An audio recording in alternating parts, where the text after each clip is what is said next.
Well, again, thank you for joining us in our webinar today on incentives for small business officers, building an appropriate goals to serve better your clients. My name is Alkis and I'm a senior associate for capacity building at CapPlus Exchange. CapPlus is an organization that enables financial institutions in emerging markets to better serve small and growing businesses. For more than 10 years, CapPlus has delivered mutually reinforcing interventions that has helped financial institutions increase their effectiveness, scale, and profitability of services to SMEs. Working with CapPlus means strength and delivering results. And I'm very delighted to have today as our speaker, Ms. Muntaha Barakat. Muntaha is an organizational development and human resource consultant licensed by prominent international associations. She brings more than 20 years of practical experience across the management, leadership, human resources, organizational development, training, and capacity building in different fields. Muntaha has worked across various industries with both banks and microfinance institutions in a lot of Middle Eastern countries like Egypt, Kuwait, Jordan, Qatar, Dubai, and also in the US. Her areas of consulting expertise include organizational design, performance management, culture assessment and change implementation, reward system, talent management, and a lot of other fields in the human resource measurements and metrics. So very delighted to have Muntaha today. Muntaha, the floor is all yours. Thank you, Alkis. Hi, my name is Muntaha Barakat. Thank you for joining us today. Our webinar today is about a very interesting and essential topic for both organizations and employees. As we know, many institutions reward their staff, of course, encouraging certain outcomes such as portfolio growth, customer service, customer retention, and so on. However, today we'll discuss how financial institutions must make sure important decisions about the expected results from their employees and how to set the objectives for them. Also, how to set key performance indicators and weights for those objectives and KPIs to use them in the staff evaluation and then in the staff incentive. In our presentation today, we will discuss how financial institutions can ensure that adequate customer service practices and protection are taken in consideration while designing staff incentive system. Staff incentives should never, by any chance, unintentionally reward the mistreatment of clients by staff. And therefore, we will focus today on frontline staff like loan officers and salespeople, since they are the most direct contact with clients and therefore greater opportunity they have to harm or protect our clients. So, okay, now Ms. Alkis will help us to take your feedback on reasons for financial institutions not adopting staff incentives. Thank you, Muntaha. So we're going to have a quick poll for everyone today. What is the reason cited for not adopting a staff incentive scheme among FIs? Legal reasons, against organizational culture, financial reasons, lack of sufficient technical knowledge, or fear of negative consequences. You're going to see the poll screens. And please, if you can choose one of these reasons that you think is the highest reason cited for not adopting a staff incentive scheme in FIs. We're going to be having the polls open for 50 seconds, and then we're going to gather all your opinions, and then we're going to discuss with Muntaha the results of this poll so we can see what everyone thinks is the highest reason cited for not adopting staff incentives among FIs. We're going to keep the polls open for another 20 seconds, and then we're going to have the results to share with you soon.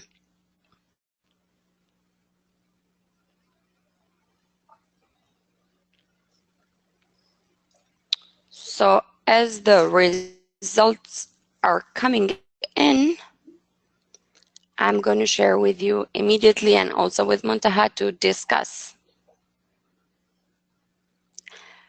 So Muntaha, we have very mixed results on this one. Okay. So we have 31% of people thinking that financial reasons and lack of sufficient technical knowledge. So these two are both with 31%. Oh, interesting. And then we have a 19% on fear of negative consequences. So these are the three top choosers of everyone. So I'll leave it to you to discuss with them. Thank you all.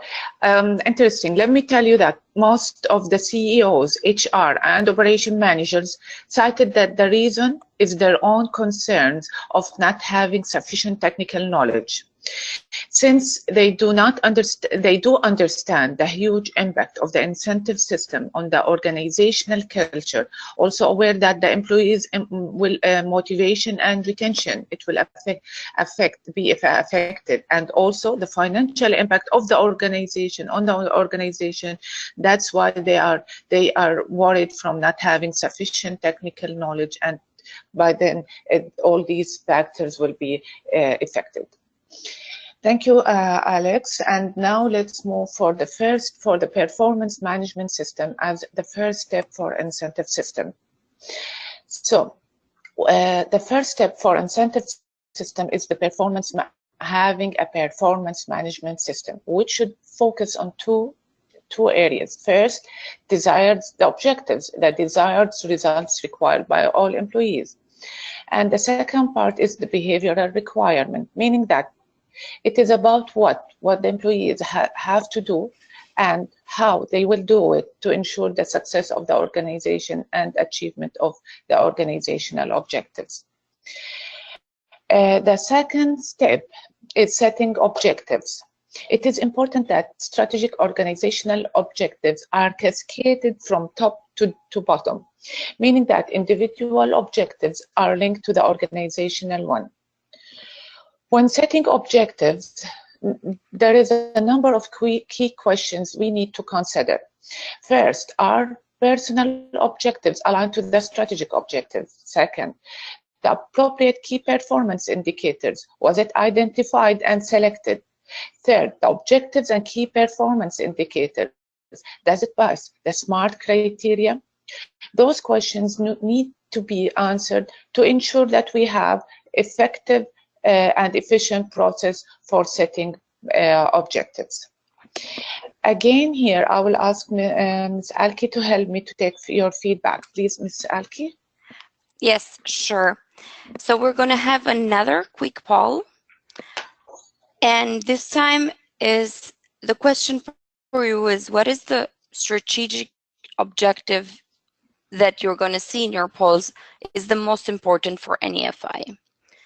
So you will have 4 different choices: correctly and objectively evaluate the performance indicator, determine the key business priorities that are related to the strategic goals of the FI, identify quantifiable benchmarks of success and achievements that can be reliably measured and tracked, analyze operational leverage to determine the right proportion of fixed or variable costs in the budget.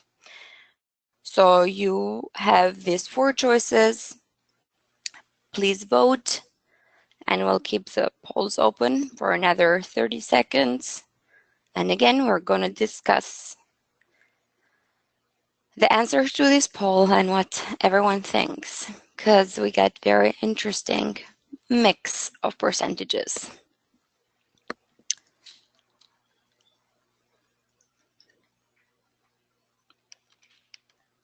As the results are coming in, I'm going to share with everyone and also discuss with Muntaha. Yes. Do you have that, Alki? Just waiting a bit more, okay. Another 10 seconds, and we will share the results of this poll. Okay.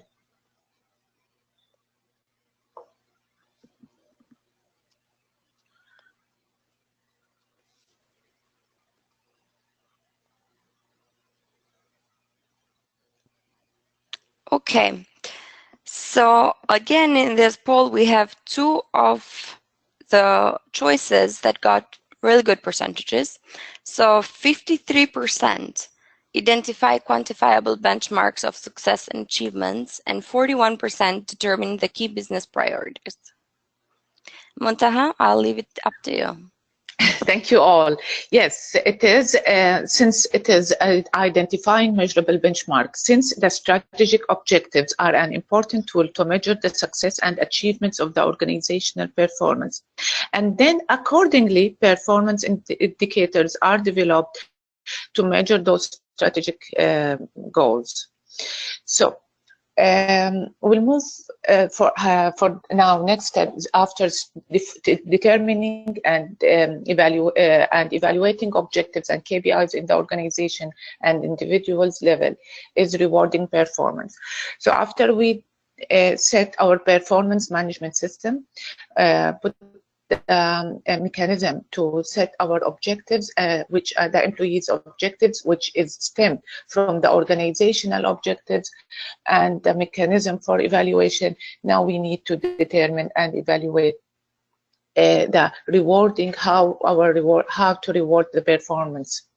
It is well known that people who feel recognized usually show stronger desire because to help the company to grow and succeed.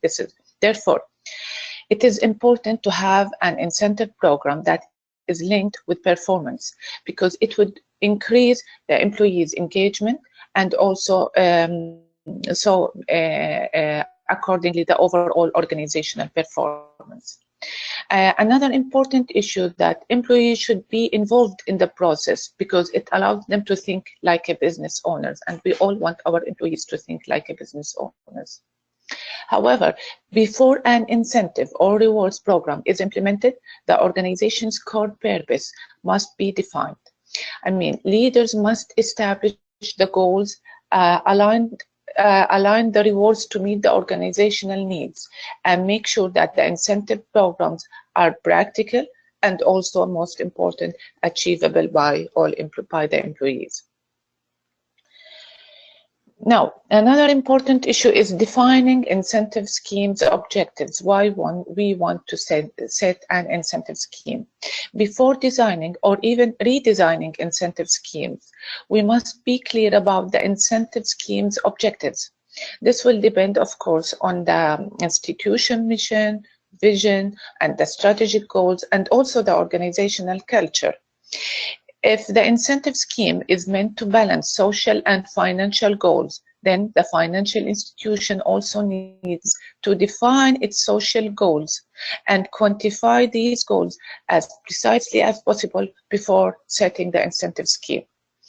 Then conducting a careful review of the organizational culture, which includes clients, products, process, techniques, tools, policies, traditions, the history of the organization, experience, all those values, common, etc., should be done to identify how employees can better achieve both financial and social goals before designing or start designing the incentive scheme.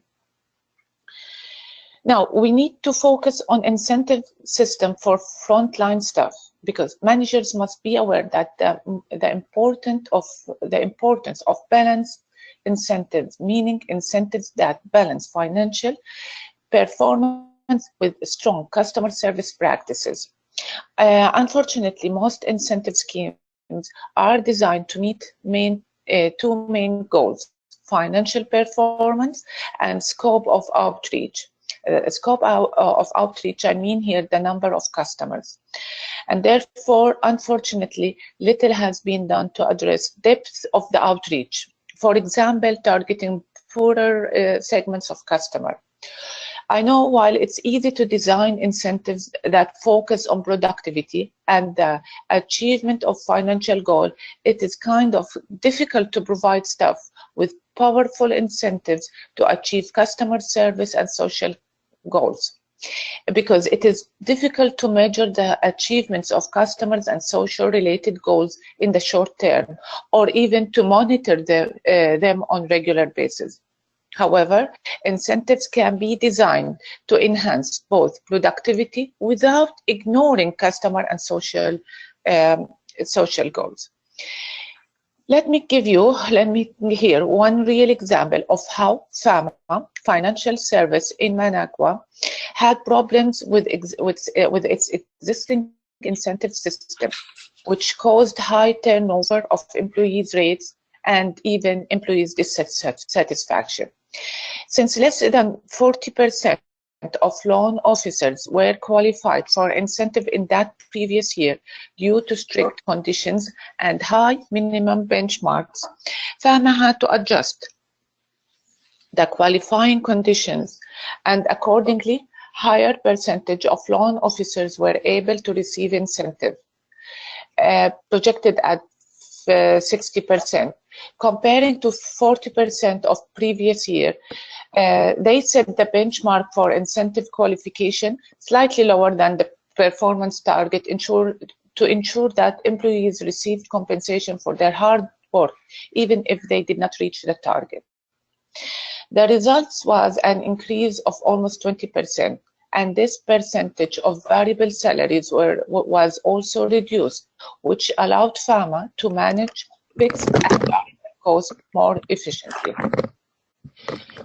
Okay, before we move to the 5 steps to design effective incentive scheme, we will go through the 3 standards of balanced incentive systems.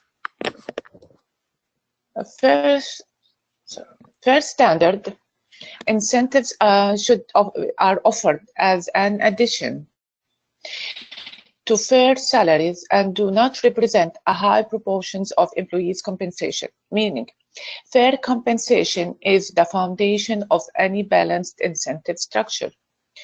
Staff should receive a living wage as a base salary. This means that without any bonus pay, staff should or can afford at least satisfactory living conditions in the location where he or she works. Incentives such as bonus pay should never replace a living wage for staff, as undercompensation combined with high bonus pay may unintentionally encourage some cases like fraud, thefts, client mistreatment, overselling of products, etc., so that staff can reach their performance target. It is important that here we have to make sure that the variable proportion of an officer's salaries be reasonable, not more than 40%. Though 20 to 30% is a better limit for avoiding negative behaviors and negative consequences. The second standard is that the incentive systems must balance the value of portfolio quality with portfolio growth and size. Most incentives structures focus on productivity targets such as portfolio value, new loans, new accounts per period. However, it is important that the incentive structures give equal or even greater weight on portfolio quality, as we all know that focusing on productivity will lead to 2 major risks. The first risk here is negative staff behavior, such as mis-selling, overselling products. Also, there might lead to negative behavior such as approving a loan for a client who already have loans with other financial institutions, selling an insurance policy that is too large for the client's business, and so on.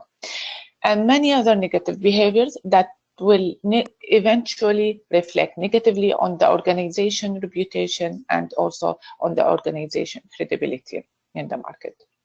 The second risk, when incentive system is unbalanced in favor of portfolio quality, may create staff mistreating clients. We all know that some incidents that from staff to mistreat their clients, it takes place because they're worried about their incentives. For example, staff may charge clients illegal or extra fees on products or services, or even using aggressive collection practices such as threatening clients or humiliating them to ensure they close their portfolio and get their incentives for that period.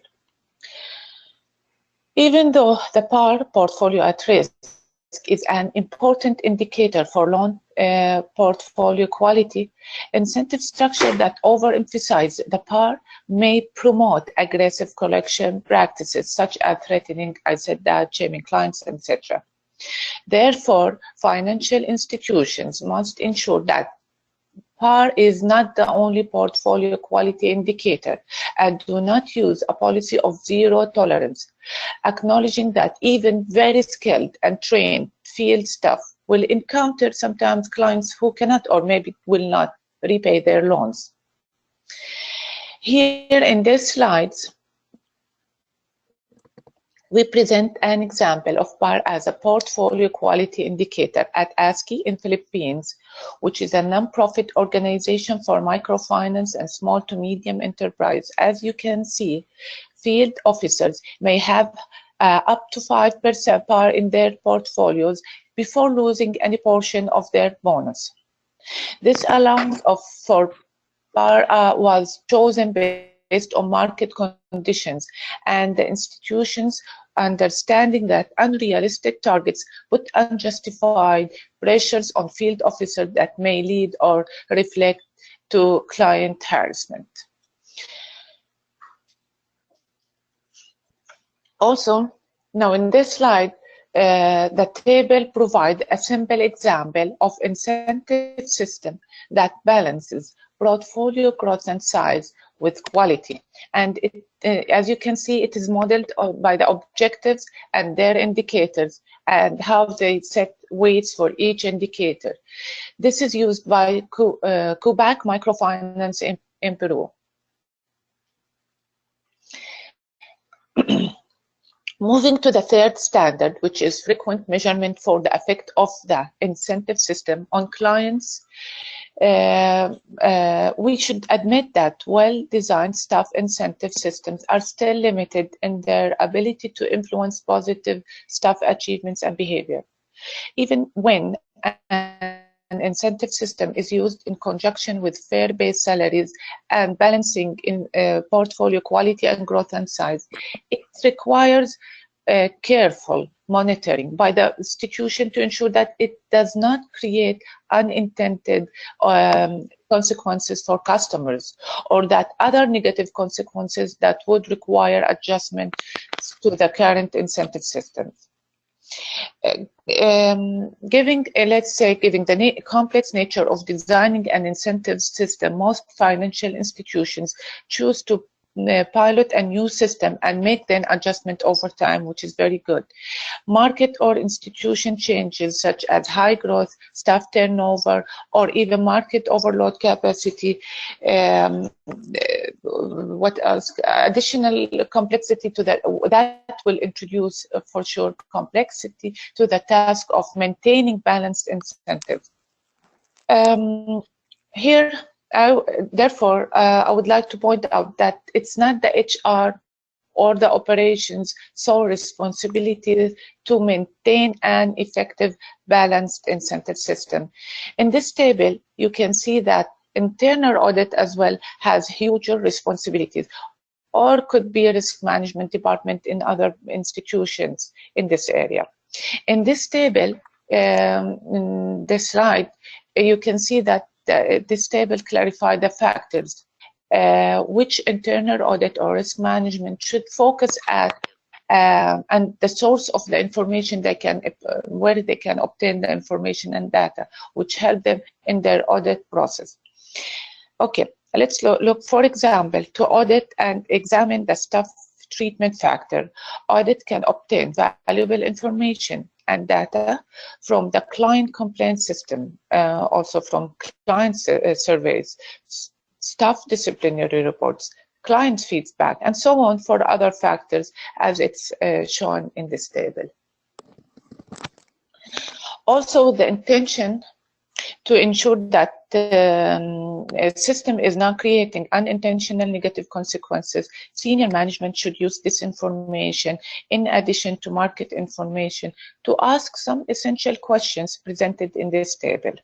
These questions will definitely help the management to understand if the incentive system is contributing to a healthy relation with the clients. Those are examples of the questions that management should make sure that they have the right answers for. Now, using the information in the previous table, management should carefully evaluate the effects of the incentive systems on clients and accordingly make necessary adjustment to the system. Of course, factors listed in the previous table, the institution targets for growth, staff workload, and so on, and have the strongest influence on the staff behavior, more than other factors. The institution has control over those targets and should take great care to set targets that are really realistic, based on the market conditions, client demand, and also staff capacity. Now, in this slide, we present another example about managing the client protection risks associated with the staff incentives. Microloan Foundation in Malawi, founded in 2002 with 27 branches. In recent years, Microloan has pushed staff towards higher financial performance target using incentives in the form of quarterly bonus payment. However, acknowledging the potential of such targets to create negative staff behavior, Microloan also created a risk management tool for monitoring loan portfolio growth and quality alongside staff behavior towards clients. The table here in this slide lists the portfolio indicators and client protection indicators used in the tracking tool.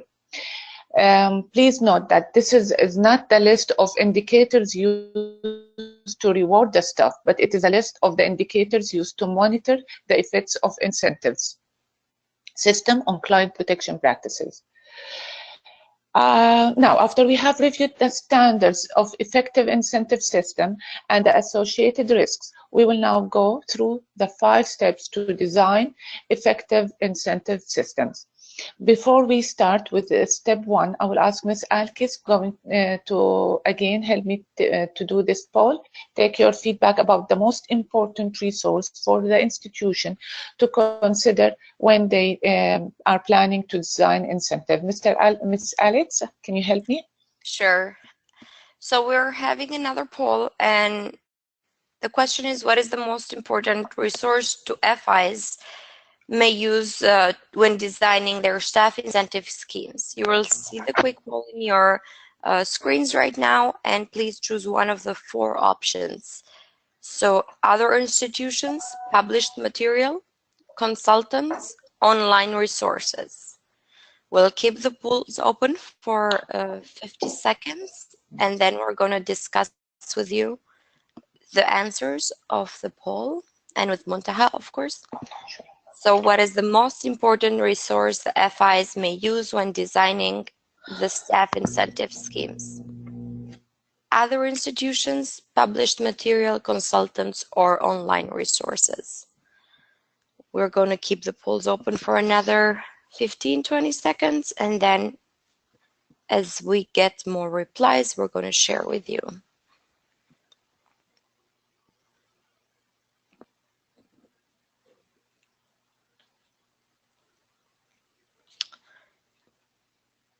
Okay, we got 68% on consultants, Muntaha. Yes. And the other 3 options, the top second one is other institutions with 16%, online resources 11%, and published material 5%. So I'll leave it up to you now.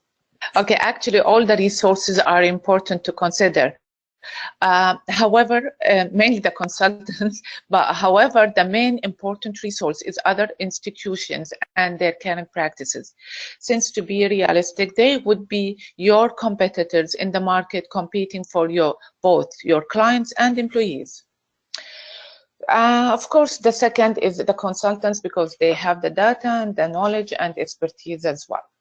So now looking, as you can see in the picture, the process of designing the incentive system is formed from 5 steps. Let's move for the first step. The first step is conducting a complete financial analysis, analyzing operational leverage to determine the right proportion of fixed to variable cost in the budget. Let's keep note that higher variable cost components often will lead or imply a higher risk. The second thing is budget. For new financial institution, to consider including the incentive system in the staff compensation from the onset is much better. However, for existing one, evaluate the budget to determine the financial resources available to provide additional compensation to staff and conduct cost-benefit analysis, comparing the cost of extra compensation to the benefits of an expected increase in the productivity of the employees. The second step is identifying and defining goals and metrics. What do we mean by goals? Is determining the key business priorities that are related to the strategic goals of the financial institution. And what do I mean by performance indicators or metrics? Is identifying measurable benchmarks for the success and achievement that can be constantly measured and tracked.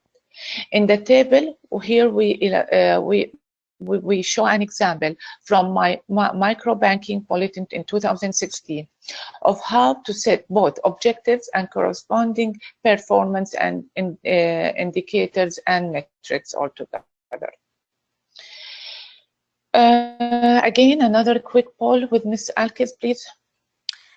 So the question now is, who should be involved when the FI is designing a staff incentive scheme? You have 5 different options: branch managers, credit officers, operational management, human resources, or all the above. We're going to keep the polls open again for 50 seconds, and then as we get your answers, we're going to share them with you and discuss them with Muntaha. So 5 choices here: branch managers, credit officers, operational management, human resources, or all of the above. We are awaiting your replies, and then we're going to close the poll in another 10 seconds.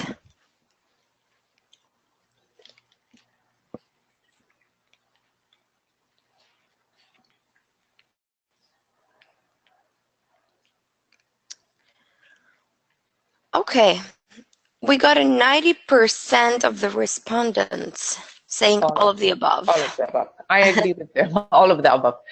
Okay, thank you, Alkes.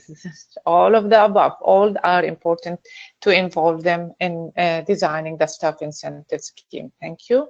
So let's move forward now for step 3, determining the proportion of fixed versus variable compensation. There are 3 main proportion rules. Number 1, fixed salaries should always cover basic living expenses and be competitive in local labor market. Rule number 2, incentives are most effective between 30 and 50% of total income. Less than 20 is not very motivating, and more than 70 can encourage high-risk actions, as we agreed. Rule number 3, stable financials and mature markets can support a higher variable percentage. Now, let's move to step 4, setting parameters for the incentive systems.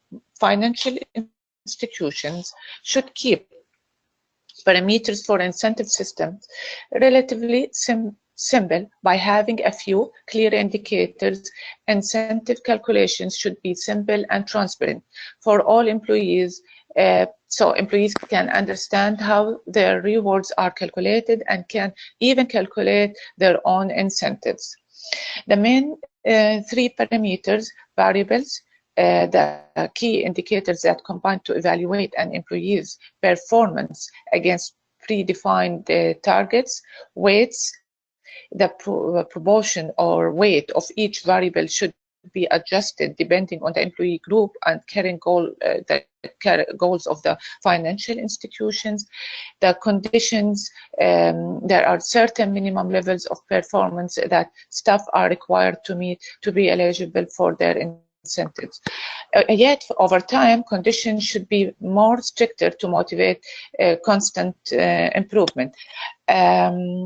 At all stages, financial financial institution should aim to set conditions such that at least 70% of employees are capable to receive or eligible for incentives. In this table, we present an example of variable and weights for branch performance. As you can see, the number of new clients for mature branch is less than a new branch. However, the value of portfolio is higher in a new branch than a mature branch. And that should be considered when we set our variables and weights. Now, the final step is testing and implementing the incentive system. The following steps for the final step for this final step is like run financial scenarios. We need to forecast optimistic, realistic, pessimistic scenarios for the results of the incentive system and ensure affordability for the institution for different performance levels. Establish policies and procedures and define roles and responsibilities. These policies should be fair, transparent, and announced, communicated to all employees to ensure that financial institution keeps their promises to their staff. Third one is running a pilot. Design the pilot to cover multiple payout cycles so that the data can be analyzed over time. The purpose of the pilot should be clearly communicated to staff before it's even introduced. Fourth step is implementing adjustment. Make adjustment according to the results of the pilot. If less than 70% of qualifying employees are receiving the incentive, qualifying conditions then may be too strict and should be revisited. The final step is monitoring and evaluating. Once implemented, the incentive system should be reviewed annually to ensure that it is having the desired effect, and accordingly we can adjust if there is certain conditions to be included. Now there is those are the 5 steps. Now we will have the final tips for the designing the incentives, taking in consideration two main issues: fairness and transparency. When I say fairness here, fairness requirement that goals or benchmarks set out for staff must be attainable, achievable. 2, staff members who increase their efforts and produce better results should receive larger rewards. 3, the compensation system should reflect the ranking level within the institution. Supervisors should earn more than the staff they supervise. Second point is transparency. Transparent incentive schemes ensure that staff members understand the mechanism of the system. The incentive scheme should be kept as simple as possible, that all employees even should be explained carefully in details to all staff. It helps the employees to have an access if there is an incentive manually even, or spreadsheet which they can calculate their rewards for practical achievements level. In addition, criteria should neither be changed too frequent or unlogically, such that the relationship between performance and rewards becomes unclear to employees. This is two principles we need to keep it in our consideration while we are designing or working on the 5 steps to design incentive schemes. Coming to the end, from the short time we spent together today, we can agree that well-designed incentive schemes help improve the productivity and efficiency of financial institutions and their reputation and credibility as well. They can indirectly support the overall organizational mission and objectives, while we generally find that factors such as product mix, branch network policy are important tools for ensuring goal achievements in terms of customer service, yet the frontline officers are the main factor to ensure customer satisfaction and customer retention. We also want to stress that it may well be feasible to include the attainment of certain customer goals and social goals, which are usually longer-term trends, into incentives that are designed for frontline employees, loan officers, or sales officers, on both short-term and long-term incentives. Finally, we should not underestimate the power of measurement. What gets measured gets done. In other words, to the extent the financial institution can agree on a number of customer and social impact indicators that can get measured at reasonable cost and with a reasonable time. Now we can take questions with Ms. Alkes.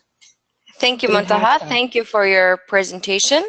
Thank you. Thank you for everyone being in our webinar today. And now it's the time that we're taking questions for any questions that you might have for Muntaha. So please, if you have any questions, if you can write them down to the question box in your GoToWebinar, or if you really want to contribute, or if you want to talk directly to Muntaha, please let us know, and we'll be happy to open your speakers and to give you an opportunity to contribute or share your experience with us, or if you have questions for Muntaha, that will be great also. So we're starting to get some questions, and the first question that we have is how can all staff be involved in designing the incentive scheme? Can you give specific examples? Sure. When I say it's maybe your concerns is about credit officers or loan officers, how can they participate? Only by taking a feedback or surveys from them, they will feel that they have participated in that. Operations manager and HR managers should work together as well to design the objectives of the scheme itself and come up with a right proportion of the variables as well. And then also, when I say other institution, to look at other institution in some another questions, it's not involving the institution in that. It is taking to consider the competitors and their practices. Of course, we don't have to copy them, but staff can be involved and other employees can be involved by taking their surveys, by taking their feedback through surveys, and see if they are satisfied of this current incentive scheme, and if they are looking for any amendments, or even if we don't have what their expectation from the incentive scheme. Okay. Did I answer the clear question? I guess yes. If they have a follow-up question, they can let us know, any of our participants.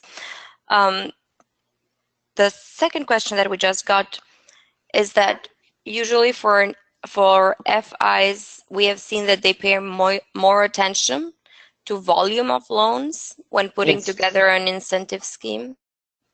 So, and we have also noticed that this is not one of the best measurements. So what, in your opinion, how can FIs get out of this volume of loans measurement, and what can they do to have a better measurement in their incentive schemes? Okay, this is a very good question. As we said, that even though the part that they put the part as a portfolio at risk as it is an important indicator for portfolio. They have to focus on the quality of the portfolio, not the size only, and to focus in most financial institutions, they focus on the PAR as a major indicator. However, it is an indicator for incentive for the quality. It is a good indicator, but incentive structures must not, and management must not emphasize the PAR, because it might sometimes promote aggressive collections as well.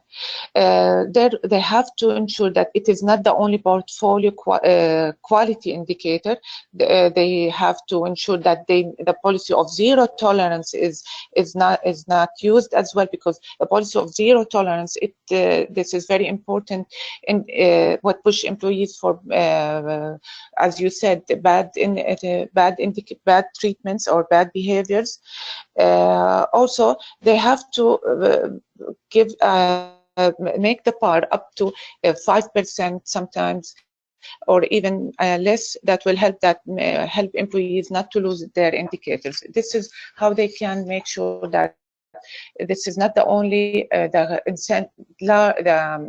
portfolio, what we call it, size is being considered. It is the size and quality should be considered by having mixed, as I shown, mixed of KPIs for the social for the social and for the financial objectives. Social and financial objectives should have clear, specific metrics and KPIs that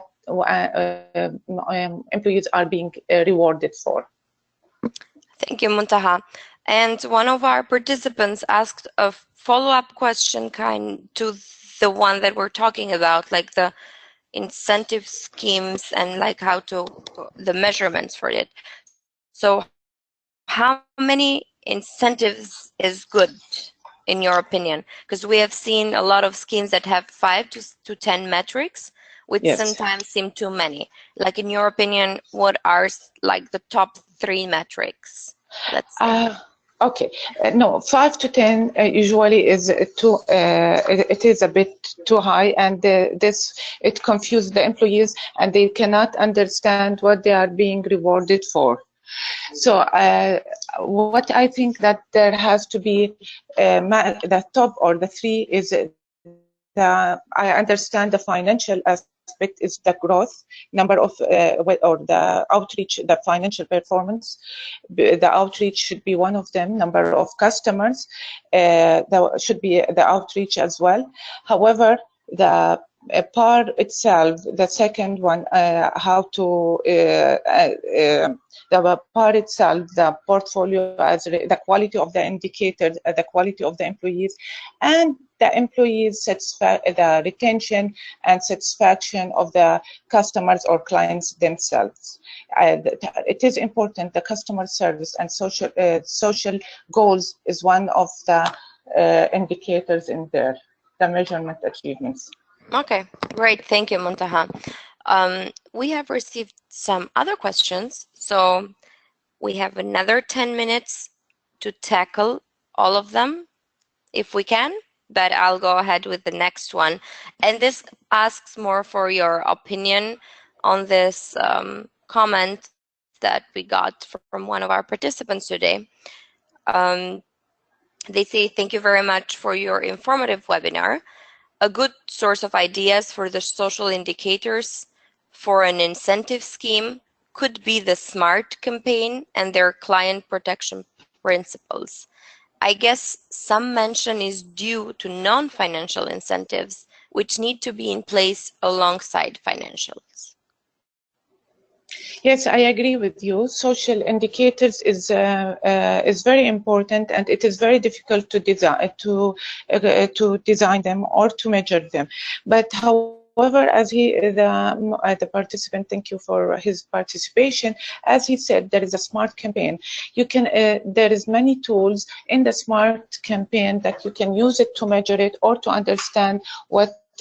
Or even not to measure it, to understand what kind of social indicators you can use. You don't have to use all the social indicators you can use the social indicators that fits the organization culture, the market, the financial institution is within, and customize it accordingly. Did I answer the question? He's asking if he can use refer to the SMART campaign, right? Yes. Well, he was not really asking a question. He was saying that we have to mention also some non-financial incentives along the financial incentives. Yes. But yes. Actually, he has also. Yes, it's a very important. sorry, as I mentioned, it is a very important component when setting organizational, to start with the organizational objectives, that the organizational objectives should have the financial and the social, because it's part of the social responsibility and social goals. And once the organization has set both balanced objectives for them, financial and social, then accordingly, the staff objectives is stemmed from the organizational objectives, and therefore it will be covering both areas, or taking it consideration from both areas, the financial and the social social objectives. Thank you, Muntaha. A follow-up question to the same topic that we're just talking. So many FIs do include social indicators in their incentive schemes. Do you know any examples of banks doing this? Yes, actually, yes. I have been working with several banks in Jordan. One which was Bank Rajhi, I don't know if you're familiar with. They have social, which is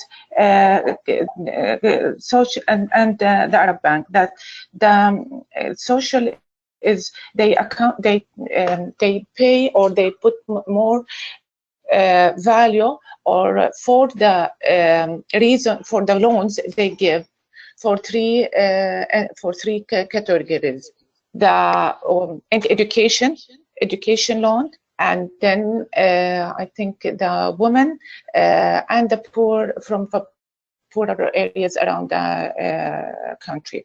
So you can give like 10 loans for to buy a car, but it will be the same value of 3 educational loans. Mm-hmm. So they are encouraging employees to help people who need to complete their education, women who wants to do some their own business, and poor people who needs help and assistance in doing their business. This is one of the banks I worked for. I don't know if this is a good example. Yeah, thank you. So we have another question for you. When all that is needed to be done to boost sales in terms of incentives for the sales staff is done, and yet the results are minimal, what should be done again by the management? I think if there is 2 things to be done. First of all, they have to understand why the employees are not performing. That we need to do some real good analysis here. Could be several reasons. First of all, let's check the objectives. Is it attainable, realistic, or not? To start with, did we set the right objectives according to the capacity of the organization, the market conditions as well, and the products, our products, and then so we have to review the objective, whether was it realistic or not, attainable or not. And then we have, if the objectives are okay, we are okay with the objectives, then we have to really here to analyze, assess employees' conditions. Are we recruiting? Are we having the right capable employees? Are we doing enough training, providing them enough training? If so, if our training process is correct, and we have the most capable, we think that we have the capable employees, we are providing them with a sufficient and needed training, and then we have to look to our to the supervisor. We have to check the supervisory practices and to check the morale of the employees, because sometimes 70% of bad performance is not lack of skills or knowledge. It is lack of motivation, loyalty, and maybe coaching and supervising those employees. Thank you, Muntaha. We have received some more questions. Okay. And we will not have time to go through all of them.